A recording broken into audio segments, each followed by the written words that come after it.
Good morning to all of you. I am Vaishali Sahu, lecturer in Electronics and Telecommunication Department in Government Polytechnic College Sironj.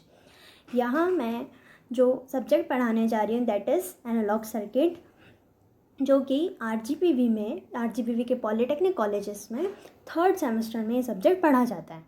Okay, further हम यहाँ पे जो topic discuss कर रहे हैं that is transistor as an amplifier. जो इस topic के कोर्स आउटकम कि हमें डिफरेंट टाइप्स के एम्पलीफायर्स को समझना है. सेकेंडरी जो लर्निंग आउटकम्स है, हमें जो डिफरेंट टाइप्स के एम्पलीफायर्स है, सिंगल स्टेज है, मल्टी स्टेज है, जो कि हम आज पढ़ने वाले हैं, ये हम इस लेक्चर में समझेंगे. After completion of this lecture हम ये जानेंगे कि ट्रांजिस्टर्स क्या होते हैं, एम्पलीफायर्स क्या होते हैं, working of transistor as an amplifier कैसे होगी, और डिफरेंट टाइप्स के जो एम्पलीफायर्स हैं हम उसको देखेंगे. ओके, जो हमारा टॉपिक है that is transistor as an amplifier. सबसे पहले दिमाग में दो चीज़ आती है, दो वर्ड्स आते हैं, पहला ट्रांजिस्टर और दूसरा एम्पलीफायर. आखिर ये दोनों चीज़ें होती क्या है? तो फर्स्ट इज ट्रांजिस्टर. ट्रांजिस्टर क्या है? ट्रांजिस्टर एक 3 टर्मिनल 2 जंक्शन डिवाइस है. 2 जंक्शन एंड 3 टर्मिनल. 3 टर्मिनल कौन कौन से हैं? जैसा कि आपको डायग्राम में दिख रहा है, एमीटर, बेस एंड कलेक्टर. जब हम मार्केट से खरीदते हैं तो जो ब्लैक कलर की पिन दिख रही है इस तरीके का हमें दिखाई देता है, जिसके 3 टर्मिनल है. First one is emitter, second one is base, third one is collector. दूसरी चीज़ मैंने कही डबल जंक्शन. डबल जंक्शन मतलब जंक्शन जो कि हमने डायोड पढ़े हुए हैं कि ये 2 पीएन जंक्शन डायोड से बना होता है. पहला जंक्शन है इसका एमीटर बेस जंक्शन, दूसरा जंक्शन है इसका collector base junction. Emitter base क्यों? क्योंकि पहला जो जंक्शन है वो एमीटर और बेस के बीच में बना हुआ है, इसलिए उसको कहा एमीटर बेस जंक्शन. दूसरा जंक्शन कलेक्टर और बेस के बीच में बना हुआ है तो उसको कहा कलेक्टर बेस जंक्शन. ओके, नीचे फर्दर डायग्राम में आप देख सकते हैं कि यहाँ पे 2 टाइप के ट्रांजिस्टर्स यूज़ हुए हैं, एनपीएन और पीएनपी. क्या है ये एनपीएन और पीएनपी ट्रांजिस्टर? पहला डायग्राम जो दिखा रहा है वो है पीएनपी ट्रांजिस्टर और उसका सिंबल. पीएनपी ट्रांजिस्टर और उसका सिंबल यहाँ पे ये देखें, ये है पीएनपी ट्रांजिस्टर. ओके, तो यहाँ पे देखिए कलेक्टर जो है वो पी है, मतलब पी टाइप का सेमीकंडक्टर यूज़ हुआ है. बेस जो कि एन है और एमीटर जो है उसमें पी टाइप का सेमीकंडक्टर यूज़ हुआ है, इसलिए उसको पीएनपी ट्रांजिस्टर कहा गया है. पीएनपी ट्रांजिस्टर के सिंबल में देखेंगे जो एरो है वो बेस के अंदर की तरफ बना हुआ है, ये कहा पीएनपी ट्रांजिस्टर. दूसरा है एनपीएन ट्रांजिस्टर. यहाँ पे हम सी और डी में देख सकते हैं, ठीक है. ये है एनपीएन ट्रांजिस्टर जिसमें जो कलेक्टर और एमीटर एन टाइप के बने हुए हैं और जो बेस बना हुआ है वो पी टाइप का बना हुआ है. इसमें जो इसका जो सिंबल बनता है इसमें एमीटर की तरफ एरो बना हुआ है. क्यों? क्योंकि इसमें जो करंट की डायरेक्शन होती है वो एमीटर की तरफ होती है, इस कारण ये इसका सिंबल बना हुआ है. अच्छा, यहाँ पे डायग्राम में एक चीज़ दिख रही होगी कि ये अलग अलग शेप में बने हुए हैं. क्यों? क्योंकि देखिए कलेक्टर का आकार सबसे बड़ा होता है इसलिए इसको बड़ा बनाया गया है, और बेस का आकार सबसे छोटा होता है इसलिए इसको छोटा बनाया गया है. एमीटर जो होता है वो मिड साइज़ का होता है. अच्छा, अभी 2 टाइप के अपन ने ट्रांजिस्टर देखे, एक है एनपीएन और दूसरा है पीएनपी. बेसिकली जो सबसे ज़्यादा ट्रांजिस्टर यूज़ होता है वो होता है एनपीएन ट्रांजिस्टर. क्यों? क्योंकि इसमें होते हैं सबसे ज़्यादा इलेक्ट्रॉन्स. इसमें जो करंट फ्लो होता है वो इलेक्ट्रॉन्स के कारण होता है. इलेक्ट्रॉन्स, आप लोगों को पता ही है कि इलेक्ट्रॉन्स की मोबिलिटी ज़्यादा होती है, उसमें चार्ज कैरियर ज़्यादा होते हैं, तो इस कारण हम ज़्यादा से ज़्यादा एनपीएन ट्रांजिस्टर्स का यूज़ करते हैं. ओके, सेकेंड टर्म थी हमारी एम्पलीफायर. अब एम्पलीफायर क्या है? ट्रांजिस्टर तो हम लोग ने बेसिकली पढ़ा हुआ है. ओके, एम्पलीफायर क्या है? एक ऐसा इलेक्ट्रॉनिक डिवाइस जो कि इनपुट सिग्नल के पावर को बूस्ट करके मतलब बढ़ा के, इंक्रीज करके हाई पावर वाले सिग्नल को जनरेट करता है.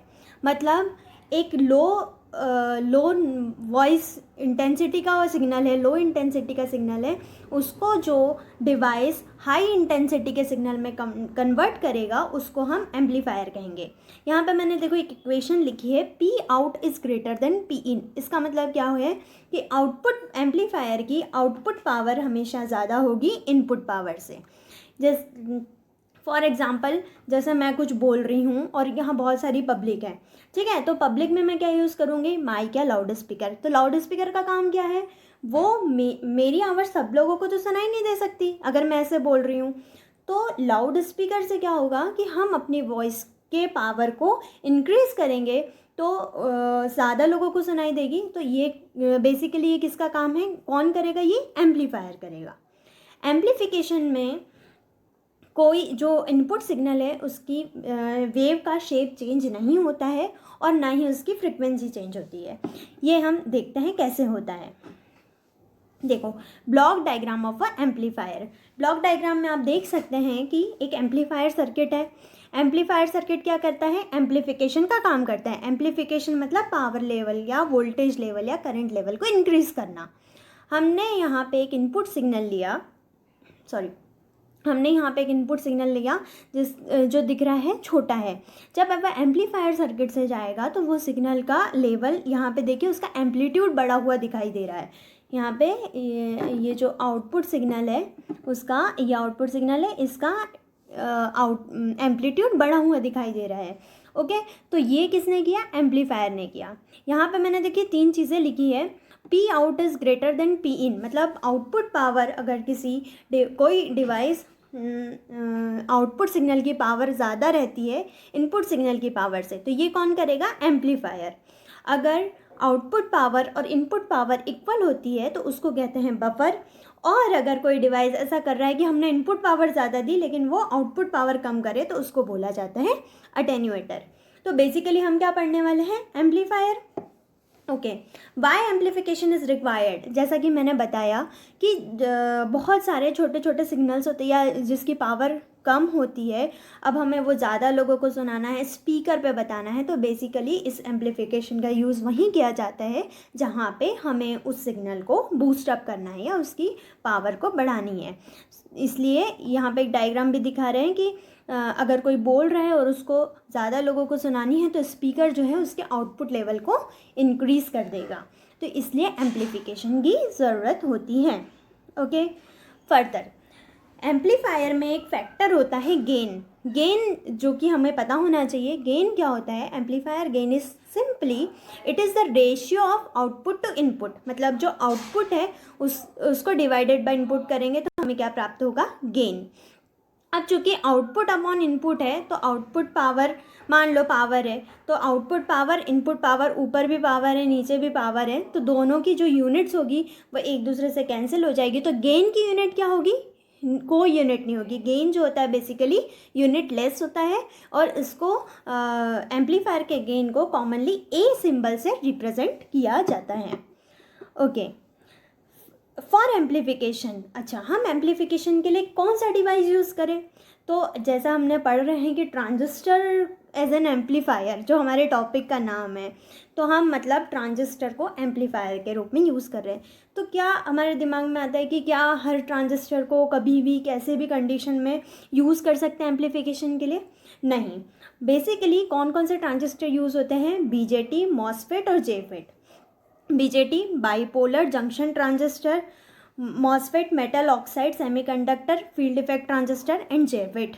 ओके, तो ये जो ट्रांजिस्टर्स हैं इनको भी एक प्रॉपर रीजन में वर्क करना चाहिए। प्रॉपर रीजन में देखो, हम ये जानते हैं कि जो बीजेटी होता है बाइपोलर जंक्शन ट्रांजिस्टर, वो 3 रीजन में काम करता है। कौन कौन से, पहला active, second one is saturation and third one is cut off. लेकिन हमें ये सारे रीजंस पढ़ने की यहाँ पे ज़रूरत नहीं है, ये हम पहले ही बीजेटी वाले सेक्शन में कवर कर चुके हैं। एम्पलीफिकेशन के लिए बीजेटी को एक्टिव रीजन में काम करना चाहिए, सिमिलरली मॉसफेट को सैचुरेशन रीजन में काम करना चाहिए, तभी हमारा एम्पलीफिकेशन हो पाएगा।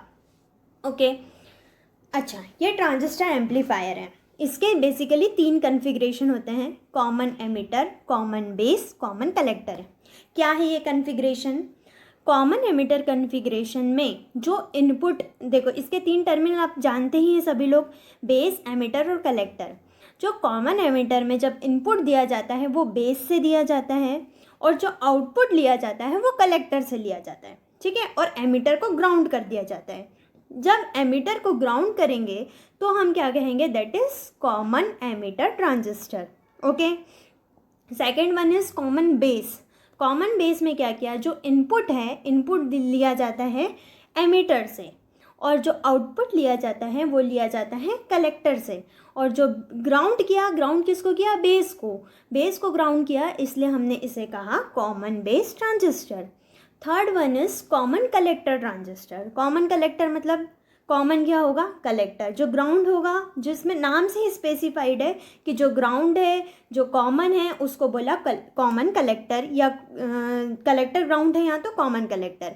यहाँ पे हम इनपुट देंगे बेस से और आउटपुट लेंगे एमिटर से।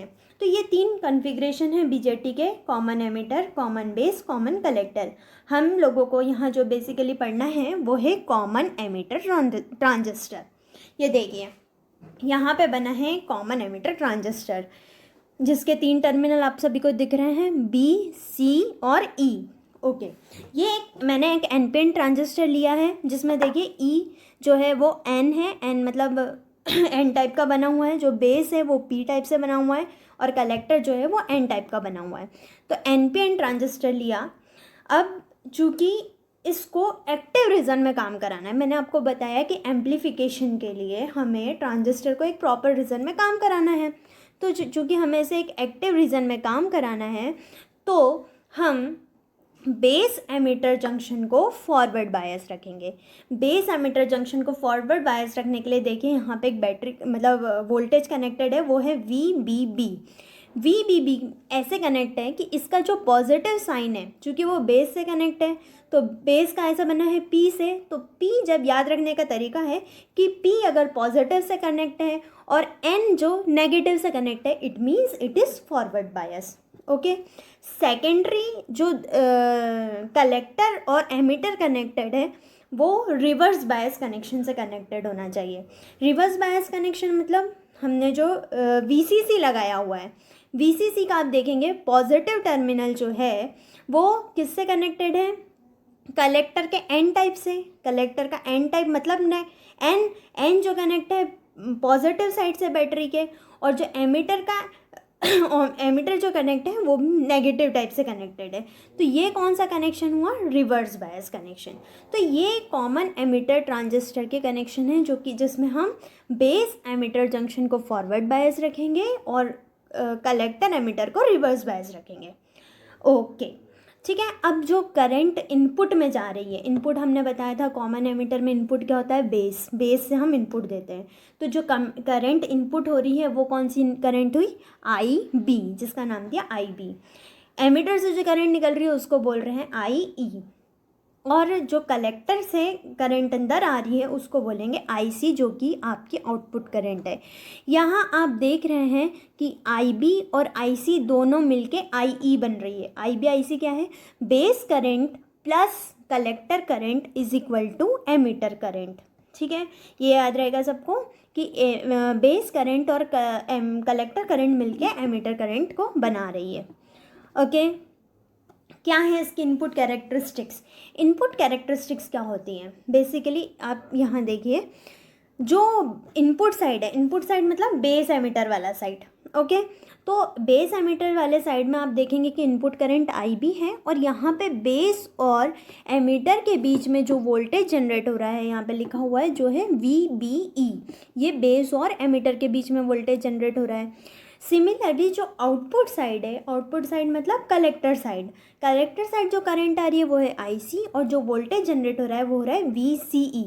तो हम जो इनपुट कैरेक्टरिस्टिक देख रहे हैं वो किस किस के बीच रहेगी, इनपुट साइड की चीज़ों के बीच। तो इनपुट साइड में क्या क्या है, IB मीन्स बेस करंट, और VBE जो कि बेस और एमिटर के बीच का वोल्टेज है। इनपुट कैरेक्टरिस्टिक्स ये दर्शाती है कि हम ट्रांजिस्टर को चालू करने के लिए या स्टार्ट करने के लिए मिनिमम जो वोल्टेज चाहिए होता है उसको बोलते हैं कट इन वोल्टेज। जो टिपिकली आपका ट्रांजिस्टर किस पे बना है, किस मटेरियल से बना है, जैसे कि जर्मेनियम से बना है या सिलिकॉन से बना है, उसके ऊपर ये कट इन वोल्टेज निर्भर करता है। यहाँ जो सिलिकॉन ट्रांजिस्टर है उसमें लगभग 0.3 से 0.4 वोल्टेज के बीच में ये कट इन वोल्टेज होता है। जैसा कि हमने डायोड में पढ़ा था कि सिलिकॉन के लिए भी एक कट इन वोल्टेज होता है, मतलब पीएन जंक्शन डायोड के लिए भी एक कट इन वोल्टेज होता है। तो अगर वो जो डायोड होता है वो सिलिकॉन से बना होता है तो उसका कट इन वोल्टेज 0.7 होता है, और अगर वही डायोड जर्मेनियम से बना होता है तो उसका कट इन वोल्टेज 0.3 होता है। तो यहाँ पे भी ट्रांजिस्टर को स्टार्ट करने के लिए जो बेस में जो हमें मिनिमम वोल्टेज की ज़रूरत होगी, जिससे वो ट्रांजिस्टर हमारा मतलब वो इनपुट साइड का फॉरवर्ड बायस में काम करने लगे, वो डायोड फॉरवर्ड बायस में काम करने लगे, तो इसके लिए 0 पॉइंट मतलब उस कट इन वोल्टेज की आवश्यकता होगी। अब ये जो आई बी और वी बी की वैल्यू है ये वी सी पे भी निर्भर करती है। आप देखेंगे कि वी सी अगर 0 वोल्ट है तो हम कट इन वोल्टेज कम आ रहा है। अब जैसे जैसे वी सी बढ़ता जाएगा 10 वोल्ट 20 वोल्ट, तो हमारा ग्राफ जो है वो राइट साइड शिफ्ट होता जा रहा है। ओके, अब ये है output characteristics of common emitter transistor, जिसका सबसे ज़्यादा ये हम इसलिए पढ़ रहे हैं क्योंकि बेसिकली इसका ही यूज़ होता है कि हम ट्रांजिस्टर को एज एन एम्पलीफायर यूज़ कर रहे हैं। तो आप यहाँ देखेंगे ये जो आउटपुट कैरेक्टरिस्टिक्स बनी है ये किन किन के बीच बनी होगी? आउटपुट साइड के बीच में आउटपुट करंट हमारी क्या है? IC. IC means collector current. और आउटपुट वोल्टेज क्या था? VCE। VC मीन्स कलेक्टर और एमिटर के बीच का वोल्टेज। तो इन दोनों के बीच में जो ग्राफ बना है उसको हम कहेंगे output characteristics of common emitter transistor. Okay, तो यहाँ पे हम देखेंगे कि सबसे पहले हमने IB की वैल्यू ली 0। ठीक है, IB की वैल्यू 0 मतलब इनपुट करंट 0 है, तो क्या हमारा ट्रांजिस्टर वर्क करेगा? नहीं, ट्रांजिस्टर जो होगा अभी एक्टिव रीजन में काम नहीं करेगा। जब वैल्यू कम रहेगी इट मीन्स ये कट ऑफ रीजन में काम करेगा। कट ऑफ रीजन और सैचुरेशन रीजन में बेसिकली जो ट्रांजिस्टर है वो स्विच की तरह काम करता है। अभी हमको पढ़ना है कि ट्रांजिस्टर हम एम्पलीफायर की तरह कैसे यूज़ कर रहे हैं। तो एम्पलीफायर की तरह यूज़ करने के लिए मैंने पहले ही बताया था एक प्रॉपर रीजन में काम करना चाहिए, और प्रॉपर रीजन क्या था? Active region. तो हम यहाँ देख सकते हैं कि ये जो एक्टिव रीजन में काम कर रहा है ये वाला रीजन है। अगर हम IB की वैल्यू चेंज करते हैं तो हम देख सकते हैं कि यहाँ पे IC की भी वैल्यू चेंज हो रही है। कैसे? अगर IB equal to 10 microampere है तो IC हमको मिल रही है 1 मिली एम्पियर। फर्दर मैंने IB की वैल्यू बढ़ाई 20 माइक्रो एम्पियर, तो यहाँ पे जो IC जो हमारा मिला है वो हमको 2 मिली एम्पियर मिल रही है। और साथ ही में आप ये देखिए कि जो VCE की वैल्यू है वो भी राइट साइड शिफ्ट होती जा रही है। मतलब यहाँ पे हमको जल्दी ही उसकी कांस्टेंट वैल्यू मिल गई थी, लेकिन जैसे जैसे हम इंक्रीज़ करते जाएंगे, IB इंक्रीज़ करेंगे तो VCE का भी चेंज होगा और IC की वैल्यू भी चेंज होती जाएगी।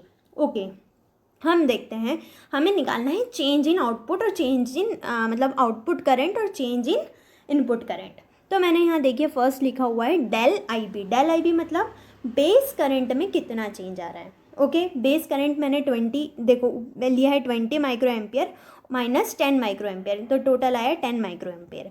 सिमिलरली आउटपुट करंट में देखते हैं कि 20 माइक्रो एम्पियर पे IC करंट कितनी है? 2 मिली एम्पियर। 10 माइक्रो एम्पियर पे कितनी करंट है? 1 मिली एम्पियर। तो 2 minus 1 it means it is 1 milliampere. ठीक है, डेल IB की वैल्यू मतलब बेस करंट में जो चेंज आया वो आया 10 माइक्रो एम्पियर, और IC के में जो चेंज आया वो आया 1 मिली एम्पियर। चूँकि गेन क्या होता है? Output upon input. ओके, तो यहाँ जो एम्प्लीफिकेशन फैक्टर है वो बीटा होता है कॉमन एमिटर में, तो वो हमने लिया del IC upon del IB, मतलब आउटपुट करंट में जितना चेंज आया अपॉन इनपुट करंट में जितना चेंज आया। आप डिवाइड कर सकते हैं 1 milliampere divided by 10 microampere which is equal to 100। मतलब हमारे ट्रांजिस्टर का एम्पलीफिकेशन फैक्टर कितना आ गया 100। यहाँ पे देखो del I C equal to beta del I B, ये फॉर्मूला बनता है। तो इसका मतलब क्या हुआ कि अगर आई बी में जैसा जैसा चेंज हो रहा है, अगर बीटा की वैल्यू बढ़ती है, यहाँ पे एक चीज़ और होगी कि यहाँ पे अगर बीटा की वैल्यू है ना, आई बी में चेंज होगा, आई सी की वैल्यू वैसे वैसे आई सी की वैल्यू इंक्रीज़ होगी, और आई सी की वैल्यू इंक्रीज़ होगी मतलब करंट आउटपुट करंट इंक्रीज़ होगी, मतलब हमारा वी सी भी इंक्रीज़ होगा। वी सी क्या हुआ, वी सी मतलब हमने जितना वोल्टेज ड्रॉप हुआ हमारे ट्रांजिस्टर में, जितना वोल्टेज ड्रॉप हुआ वो भी इंक्रीज़ होगा। ओके, नेक्स्ट है ये है कॉमन एमिटर ट्रांजिस्टर। अभी देखिए हमने पिछले सर्किट में यहाँ पे जो सर्किट था उसमें कोई इनपुट नहीं दिया था, इस बेसिकली हमने इसकी इनपुट कैरेक्टरिस्टिक्स और आउटपुट कैरेक्टरिस्टिक देखी। लेकिन अब चूँकि मुझे सिग्नल को एम्पलीफाई करना है तो यहाँ पे हम एक सिग्नल देके देखते हैं। देखिए यहाँ पे एक वी इन सिग्नल को ऐड किया गया, वी इन सिग्नल को ऐड किया, ये हमारे एनपीएन ट्रांजिस्टर में दिया गया। ओके, उसके बाद हमें जो सिग्नल मिला वो हम आरएल के थ्रू लेंगे। आरएल जो है वो क्या है, हमारा लोड रेजिस्टेंस है, ठीक है। तो हम यहाँ से आउटपुट लेंगे। यहाँ पे दो कपलिंग कैपेसिटर्स यूज़ किए हैं, C1 और C2, जिसके बारे में मैं आपको बाद में बताऊँगी। ओके, तो जैसे ही हम वी इन सिग्नल ऐड करेंगे, मतलब इनपुट सिग्नल मैंने ऐड किया, चूँकि इनपुट सिग्नल ऐड करेंगे तो वीबी में भी चेंज होगा। अभी केवल वीबी भी था तो उसमें सिग्नल वीबी की वैल्यू भी उतनी थी। वैसे अगर जब हम वीन को ऐड करेंगे, हमारे ट्रांजिस्टर को अपना इनपुट सिग्नल देंगे, तो वीबी में भी इंक्रीज़ होगा, वीबी इंक्रीज़ होगा तो आईबी इंक्रीज़ होगी, बेस करंट इंक्रीज़ होगी, कलेक्टर इंक्रीज़ होगा, कलेक्टर करंट इंक्रीज़ होगी, और कलेक्टर करंट के साथ साथ VCE भी इंक्रीज़ होगा। मतलब क्या हुआ कि हमारे एम्पलीफिकेशन की प्रोसेस हुई। कैसे हुई ये हम देखते हैं। यहाँ पे देखो इनपुट सेक्शन में जैसे Vin 0 था तो यहाँ पे हम देख सकते हैं VBB जो है वो VBE के बराबर था, ठीक है, क्योंकि हमने कोई इनपुट सिग्नल नहीं दिया था। लेकिन जब हम हमारे सर्किट को सिग्नल देते हैं तो हमारी यहाँ पे जो इक्वेशन बनती है वो क्या बनती है, VBB plus V in is equal to VBE plus del VBE। यहाँ पे डेल VBE क्या हुआ, क्या है कि पहले तो VB एक वोल्टेज था हमारे बेस और एमीटर के बीच में, लेकिन जो वी इन सिग्नल देने के बाद VBE सिग्नल में जो चेंज आया उसको हमने दर्शाया है डेल VBE से। ओके, चूँकि हमको यहाँ पता है कि जो VBB है वो VBE के बराबर है, ठीक है, यहाँ पे हमको मालूम है ये दोनों बराबर है, तो ये दोनों क्या होंगे, एक दूसरे से कैंसिल हो जाएंगे तो हमें क्या मिलेगा, V in is equal to del VB। मतलब हमने जो सिग्नल दिया, हमने जो इनपुट सिग्नल यहाँ पे दिया वो क्या होगा, बेसिकली इस VB में कितना चेंज आया, पहले VB था, उस VB में कितना चेंज आया वो डेल VB के बराबर होगा। मतलब input signal is equal to change in base emitter voltage. Okay, इतना समझ में आया सभी को। ओके, तो फिर इनपुट रेजिस्टेंस क्या होगा। इनपुट रेजिस्टेंस हमें पता होता है, रेजिस्टेंस जो होता है वो वोल्टेज और करंट का रेशियो होता है। तो डेल VBE जो हमारा इनपुट वोल्टेज है V in या इक्वल टू डेल VBE, और इनपुट करंट डेल IB का जो रेशियो कहलाएगा वो इनपुट रेजिस्टेंस कहलाएगा। सो हमारा इनपुट वोल्टेज, ध्यान रखिएगा इस इनपुट वोल्टेज को, ये हम आगे यूज़ करेंगे। तो VB in क्या है, del VBE is equal to IBRB। Okay, आप सभी को ध्यान रखना है ये कि हमारा जो इनपुट वोल्टेज आया है वो V in आया है, V in जो है वो किसके बराबर है, डेल IB इंटू RB के। नेक्स्ट जो हमारा आउटपुट सेक्शन देखते हैं, आउटपुट सेक्शन में हम KVL लगाते हैं। तो KVL में लगा के देखेंगे तो देखिए VCC जो है वो IC into RL plus VCE के बराबर है। ओके, VCC जो है वो IC into RL plus VCE के बराबर है। हम इक्वेशन में इधर उधर ट्रांसफ़र करेंगे तो देखिए VCE क्योंकि बेसिकली हमारा आउटपुट वोल्टेज है, तो VCE जो कितना होगा, VCC equal to ICC minus IC into RL। Okay, जब हमने सिग्नल दिया तो कुछ चेंज होगा। चेंज होने के लिए मैंने वो चेंज दर्शाने के लिए हमने यहाँ पे डेल लगाया हुआ है कि del V C equal to del V C C minus del I C into R L. अब आप क्वेश्चन पूछोगे कि मैडम आपने आर एल में डेल क्यों नहीं लगाया? क्योंकि आर एल क्या है? एक रेजिस्टेंस है, एक लोड है। आप किसी सिग्नल को मतलब किसी सिग्नल दोगे, किसी डिवाइस में सिग्नल दोगे तो क्या वो रेजिस्टेंस चेंज होगा उस करंट के कारण? नहीं, आपने डिवाइस में जो लोड लगाया है वो लोड तो वही का वही रहेगा, तो आर एल में हम डेल नहीं लगाएंगे। सेकेंड चीज़ वीसीसी में क्या कुछ चेंज होगा? वीसीसी तो हमारी कांस्टेंट सप्लाई है, तो चूंकि वीसीसी कांस्टेंट सप्लाई है तो डेल वीसीसी की वैल्यू क्या आएगी? 0। तो यहाँ पे हमने जो सॉल्व किया तो डेल वीसीई की वैल्यू क्या आ गई? Minus I C into R L minus del I C into R L equal to V nought, जो हमारा आउटपुट वोल्टेज है। अब यहाँ पे एक सबसे इम्पॉर्टेंट चीज़ जो ध्यान देने योग्य है वो है माइनस। ये माइनस क्यों आया? आपने ध्यान दिया होगा कि फर्दर सारी स्लाइड में इनपुट और आउटपुट की वेव फॉर्म में चेंज है। क्या चेंज है कि इनपुट की वेव फॉर्म ऐसी बनी है, मतलब ऐसी इस टाइप की बनी है, और जो आउटपुट की वेव फॉर्म बनी है वो कैसी बनी है? उल्टी बनी हुई है। उल्टी मतलब यहाँ पे 180 डिग्री का चेंजेस आ रहा है, 180 डिग्री का फेज शिफ्ट आ रहा है, और वही चीज़ हमको यहाँ पे आउटपुट सेक्शन में माइनस के थ्रू दिखा रहा है। यहाँ पे हम देख सकते हैं कि जो यहाँ पे ये जो डायग्राम बना हुआ है इसमें भी दिख रहा है कि ये जो इनपुट सिग्नल है ये यहाँ पे दिख रहा है आप लोगों को, ये कम एम्पलीट्यूड का है, और ये क्या है? पहले पॉजिटिव वेवफॉर्म फिर नेगेटिव वेवफॉर्म। वहीं जब हम आउटपुट वेवफॉर्म देखते हैं एम्पलीफायर की, जब आउटपुट वेवफॉर्म देखते हैं तो हमारे सिग्नल का जो लेवल है वो क्या होगा? एम्पलीफाइड हो गया, मतलब सिग्नल का लेवल भी बढ़ गया। साथ ही जो पॉजिटिव वेवफॉर्म थी वो कैसी हो गई? नेगेटिव वेवफॉर्म में, और जो नेगेटिव वेवफॉर्म थी वो कैसी हो गई? पॉजिटिव वेवफॉर्म में।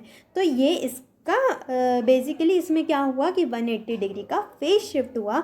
इसलिए जो कॉमन एमिटर जो यूज़ होता है वो इन्वर्ट कर देता है हमारे सिग्नल को मतलब इनपुट सिग्नल को इन्वर्ट कर दे रहा है। इन्वर्ट मतलब उसका इन्वर्ट पॉजिटिव की नेगेटिव, नेगेटिव की पॉजिटिव वेवफॉर्म देगा। तो ये इसको इन्वर्ट करके हमें 180 डिग्री फेज शिफ्ट प्रोवाइड कराएगा।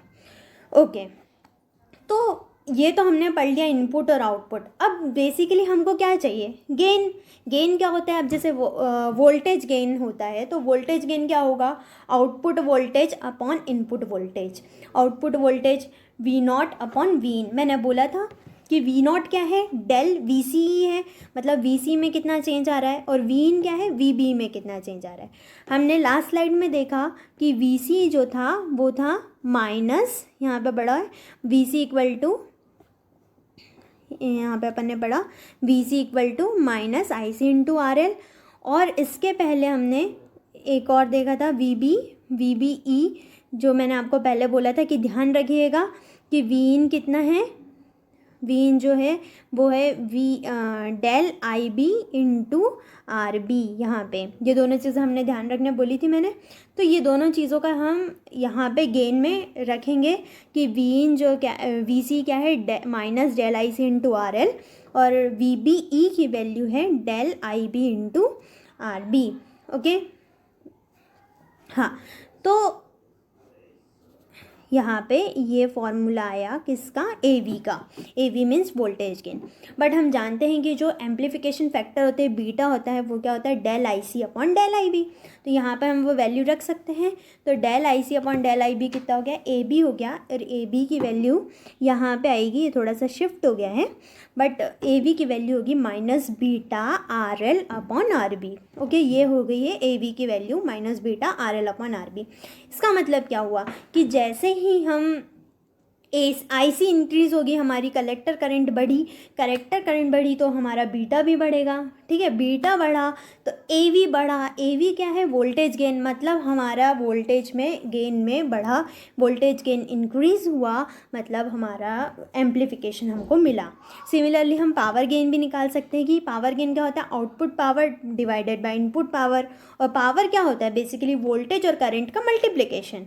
तो वोल्टेज कितना है, डेल VCE आउटपुट वोल्टेज है, इंटू करंट भी आउटपुट रहेगी, into output current del IC upon क्या लिखा है, del VBE into del IB, जो कि इनपुट वोल्टेज और इनपुट करंट का मल्टीप्लिकेशन है।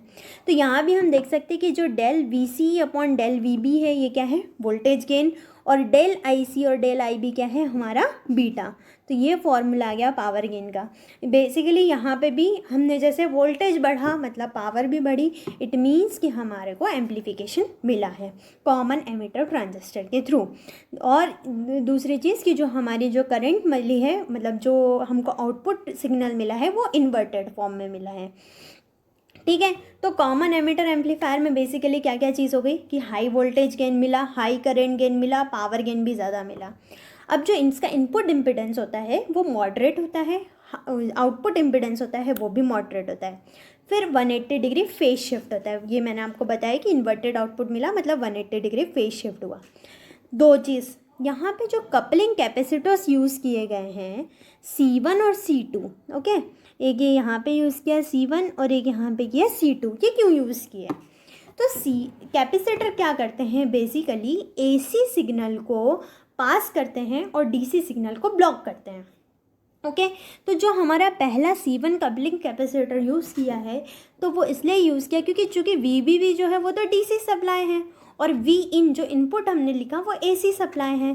तो चूँकि वो हमारा VBB है वो हमारे इनपुट सिग्नल से कन्फ्लिक्ट ना हो, इसके लिए हम यहाँ पे एक C1 कपलिंग कैपेसिटर का यूज़ करेगा जो कि AC सिग्नल को जाने देगा और DC सिग्नल को ब्लॉक कर देगा।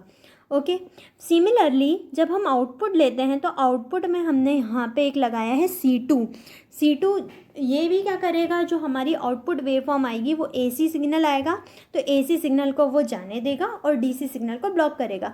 क्यों, क्योंकि जब अगर लाउड स्पीकर में DC सिग्नल आएगा तो हमारी जो आवाज़ आएगी वो भर आएगी, क्लियर नहीं आएगी। लेकिन हमको लाउड स्पीकर में या बफर्स में, एम्पलीफायर्स में हम गाने सुनते तो हमें आवाज़ कैसी चाहिए होती है, एकदम बढ़िया सी। तो उसके लिए हमें कैसा सिग्नल चाहिए होगा, AC सिग्नल, जिसके लिए हम यहाँ लगाएंगे एक कैपेसिटर। ओके, अब कॉमन एमिटर एम्पलीफायर का फ्रिक्वेंसी रिस्पांस क्या होता है, तो फ्रिक्वेंसी रिस्पांस मतलब अलग अलग फ्रिक्वेंसी पे ये कैसे काम करता है। तो हमें बेसिकली इतना ध्यान रखना है कि जो कॉमन एमिटर होता है वो ना तो बहुत कम फ्रिक्वेंसी पे काम करता है ना तो बहुत ज़्यादा फ्रिक्वेंसी पे काम करता है।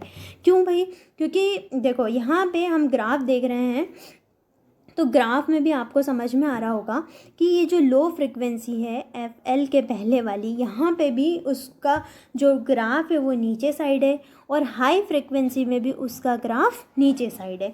जबकि जो मिड फ्रिक्वेंसी रेंज है इसमें हमारा जो एम्पलीफायर है वो बहुत अच्छे से कॉन्स्टेंटली वर्क कर रहा है। क्यों, आपको ये सब पता है कि जब हम कैपेसिटर्स का जो कैपेसिटेंस होता है, कैपेसिटर का कैपेसिटेंस या उसको क्या कहते हैं, उसका रेजिस्टेंस उसका जो होता है XC होता है। तो जो XC होता है वो होता है 1/2, ये पाई लिखा हुआ है एक्चुअली, 1/2 पाई FC। ओके, तो जैसे फ्रिक्वेंसी डिक्रीज़ होगी उसका जो रिएक्टेंस होगा, रेजिस्टेंस नहीं रिएक्टेंस, कैपेसिटेंस का रिएक्टेंस होता है, तो XC2 जो होगा वो इंक्रीज़ होगा। रिएक्टेंस बढ़ेगा मतलब हमारा जो सिग्नल है वो क्या एम्पलीफायर में पास हो पाएगा नहीं, क्योंकि हमने क्या किया, रिएक्टेंस को बढ़ा दिया। तो हमारे जो सिग्नल की बहुत ही स्मॉल पार्ट हमको आउटपुट में मिलेगा। इसलिए लो फ्रिक्वेंसी जब मैंने कहा फ्रिक्वेंसी कम है तो हमारे को क्या होगा कि अच्छा आउटपुट नहीं मिलेगा, अच्छा गेन नहीं मिलेगा। सिमिलरली जब हम हाई फ्रिक्वेंसी की बात करते हैं, हाई फ्रिक्वेंसी में भी क्या होगा कि जब फ्रिक्वेंसी बहुत ज़्यादा होगी तो क्या होगा कि जब फ्रिक्वेंसी ज़्यादा होगी तो सिमिलरली यही चीज़ होगी कि यहाँ पे फ्रिक्वेंसी ज़्यादा है ये हाई फ्रिक्वेंसी वाला रीज़न है। फ्रिक्वेंसी हाई हुई तो Xc2 तो डिक्रीज़ हो गया, लेकिन क्या हो गया, ये जब इतना कम हो गया, ये इसका जो रिएक्टेंस इतना कम हो गया कि ये एक शॉर्ट सर्किट की तरह काम करने लगा। साथ ही में दूसरी चीज़ ये होगी कि Xc1 भी बढ़ा, मतलब फ्रिक्वेंसी बढ़ी तो Xc1 भी घटा। Xc1 घटा मतलब रिएक्टेंस घटा। यहाँ पे रिएक्टेंस घटेगा तो क्या होगा, हमारी जो बेस करंट होगी वो बढ़ जाएगी। बेस करंट बढ़ेगी तो क्या होगा, हमको पता है कि जो बीटा होता है वो होता है IC/IB। ओके, तो जैसे ही IB बढ़ी तो बीटा क्या हो जाएगा, कम हो जाएगा। अब अगर बीटा ही कम हो गया, बीटा कम हुआ तो हमारा जो AV है वो बेसिकली इस पर डिपेंड करता है, तो हमारा जो वोल्टेज गेन होगा वो भी कम हो जाएगा। इसलिए ये जो फ्रिक्वेंसी रिस्पॉन्स है यहाँ पे ये हाई फ्रिक्वेंसी पे भी कम हो जाएगा। तो बेसिकली जो हमारा एम्पलीफायर है वो किस रीजन में काम करेगा, mid frequency region. Mid frequency region में आप देख सकते हैं कि जो वोल्टेज गेन है, जो उसका ग्राफ है वो एक कांस्टेंट लेवल पे बना हुआ है, जिससे ये दोनों की कपलिंग भी अच्छी होगी दोनों कैपेसिटर से, और जो आउटपुट मिलेगा वो हमको एक कांस्टेंट वोल्टेज गेन मिलेगा। तो सी एम्पलीफायर बेसिकली एक मिड फ्रिक्वेंसी रेंज में काम करेगा। ओके, तो एप्लीकेशंस क्या क्या हैं अब इस कॉमन एमिटर एम्पलीफायर के, कि हमने देखा कि इसका यूज़ क्यों करते हैं हम, वोल्टेज लेवल, करंट लेवल को इंक्रीज़ करने के लिए। स्पेशली जो हम यूज़ करते हैं रेडियो फ्रिक्वेंसी रिसीवर सर्किट में इसका यूज़ करते हैं। और low noise amplifiers, low noise amplifier क्या होगा कि ये जो एम्पलीफायर्स हैं वो लो नॉइस प्रोड्यूस करते हैं, इसलिए हम इसका यूज़ करते हैं। ओके, अब ये हमने पढ़ा transistor is an amplifier. Okay, अब हम देखते हैं टाइप्स ऑफ एम्पलीफायर। बहुत सारे टाइप्स के एम्पलीफायर होते हैं डिफरेंट चीज़ के आधार पर। ओके, तो सबसे पहले बेस्ड ऑन इट्स आउटपुट, मतलब आउटपुट जो मिल रहा है उसके आधार पर दो टाइप के एम्पलीफायर होते हैं। पहला होता है वोल्टेज एम्पलीफायर, दूसरा होता है पावर एम्पलीफायर। वोल्टेज एम्पलीफायर वो एम्पलीफायर जो किसी सिग्नल के वोल्टेज लेवल को बढ़ा रहा है, तो वो क्या कहेंगे, हम उसको कहेंगे वोल्टेज एम्पलीफायर। और जो एम्पलीफायर किसी इनपुट सिग्नल के पावर लेवल को या करंट को बढ़ाता है, तो उसको हम कहते हैं पावर एम्पलीफायर। नेक्स्ट है based on number of stages. Number of stages का मतलब क्या हुआ कि हम किसी एम्पलीफायर डिवाइस में कितने नंबर ऑफ ट्रांजिस्टर्स यूज़ कर रहे हैं। मान लो हमने एक ट्रांजिस्टर का यूज़ किया, तो उसको हम क्या कहेंगे, single stage transistor, single stage amplifier. और वहीं अगर हम एक से ज़्यादा ट्रांजिस्टर्स का यूज़ करके, मतलब 2 ट्रांजिस्टर को यूज़ करके, 3 transistor, multiple number of transistors का यूज़ करके जब हम एम्पलीफायर को बनाते हैं, तो उसको कहेंगे हम मल्टी स्टेज एम्पलीफायर। इन दोनों एम्पलीफायर्स को हम फर्दर नेक्स्ट लेक्चर में और पढ़ेंगे। थर्ड है बेस्ड ऑन ट्रांजिस्टर कन्फिग्रेशन। मैंने आपको पढ़ाया अभी कि ट्रांजिस्टर की कन्फिग्रेशन 3 टाइप की होती है, common emitter, common base, common collector. तो आप एम्पलीफिकेशन के लिए कौन से ट्रांजिस्टर का यूज़ कर रहे हो उसके आधार पर एम्पलीफायर को भी 3 भागों में डिवाइड किया है। अगर आप कॉमन एमिटर ट्रांजिस्टर का यूज़ करते हैं, कॉमन एमिटर में क्या बताया था कि जो इनपुट आता है वो कहाँ से आता है, बेस से, आउटपुट आता है कलेक्टर से, जो एमिटर होता है वो ग्राउंड होता है। अगर आप इस ट्रांजिस्टर का यूज़ करेंगे तो हमारा जो एम्पलीफायर बनेगा वो कॉमन एमिटर बनेगा। तो वैसे ही अगर कॉमन बेस एम्पलीफायर, मतलब बेस को कॉमन करा, इनपुट दिया एमिटर से और आउटपुट लिया कलेक्टर से, इस टाइप के ट्रांजिस्टर का यूज़ किया तो हम कौन सा एम्पलीफायर हमें मिलेगा, कॉमन बेस एम्पलीफायर। और वैसे ही अगर हम एम्पलीफायर डिवाइस में या एम्पलीफिकेशन के लिए कॉमन कलेक्टर एम्पलीफायर, मतलब कॉमन कलेक्टर ट्रांजिस्टर का यूज़ करते हैं, तो वो कॉमन कलेक्टर एम्पलीफायर कहलाएगा। पर बेसिकली हमारे जो सिलेबस में है वो कॉमन एमिटर एम्पलीफायर है, जो कि हम पढ़ चुके हैं, और उसके ही सबसे ज़्यादा यूज़ होते हैं क्योंकि ये एम्पलीफिकेशन के लिए बेस्ट माना गया है। ओके, अगला है based on coupling method. Coupling क्या होती है, अब जैसे मैंने बताया कि मल्टीपल स्टेज वाला एम्पलीफायर है। मल्टीपल स्टेज मतलब 2 से ज़्यादा ट्रांजिस्टर्स का यूज़ करके हम एम्पलीफायर बना रहे हैं, तो एक ट्रांजिस्टर को दूसरे ट्रांजिस्टर से हमें कनेक्ट तो करना पड़ेगा। तो कनेक्ट जो करना होता है उसको बोलते हैं कपलिंग। अब कनेक्ट कैसे किया, अब 2 लोगों को मान लो जैसे कोई दो चीज़ें हैं उनको हम कनेक्ट कर रहे हैं, तो काय से कर रहे हैं, धागे से कर रहे हैं, रस्सी से कर रहे हैं, या कपड़े से बांध रहे हैं, तो ये एक चीज़ है। तो वैसे ही ट्रांजिस्टर को किस चीज़ से आप कपल कर रहे हैं, दो ट्रांजिस्टर्स को, इस आधार पर हमने 3 टाइप के एम्पलीफायर बनाए हैं। जैसे है आरसी कपल्ड मतलब रजिस्टेंस और कैपेसिटेंस के थ्रू हम ट्रांजिस्टर को कपल कर रहे हैं, या ट्रांसफार्मर के थ्रू कपल कर रहे हैं, या डायरेक्ट हम एक ट्रांजिस्टर को दूसरे ट्रांजिस्टर से कपल कर दे रहे हैं। तो इस आधार पर ये 3 टाइप के एम्पलीफायर्स होते हैं, जिन्हें हम फर्दर अगले लेक्चर्स में पढ़ेंगे। और बेस्ड ऑन बायसिंग कंडीशन मतलब किस आधार पे ये बायस हुए हैं, उस आधार पे भी 4 टाइप के एम्पलीफायर्स है, class A, class B, class C, class A B, जिन्हें हमें बहुत एक्सप्लेन मतलब अगली क्लास में अच्छे से पढ़ेंगे हम।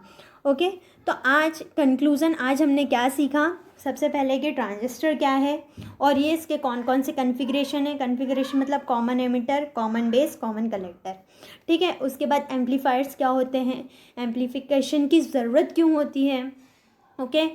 उसके बाद हमने पढ़ा कि कॉमन एमिटर जो ट्रांजिस्टर है जिसको हम एम्पलीफायर में वर्क करा रहे हैं, उसकी इनपुट कैरेक्टरिस्टिक्स क्या है, आउटपुट कैरेक्टरिस्टिक्स क्या है, और ये ट्रांजिस्टर एज एन एम्पलीफायर कैसे काम कर रहे हैं, ओके। उसके बाद हमने पढ़ा कि फ्रिक्वेंसी रिस्पॉन्स क्या है कॉमन एमिटर एम्पलीफायर का। उसके बाद हमने पढ़ा कि क्लासिफिकेशन ऑफ एम्पलीफायर्स की कितने, हमने 5 टाइप से अलग अलग तरीक़ों में एम्पलीफायर्स को डिवाइड किया, क्लासीफाई किया, और वो हमने एक्सप्लेन किया।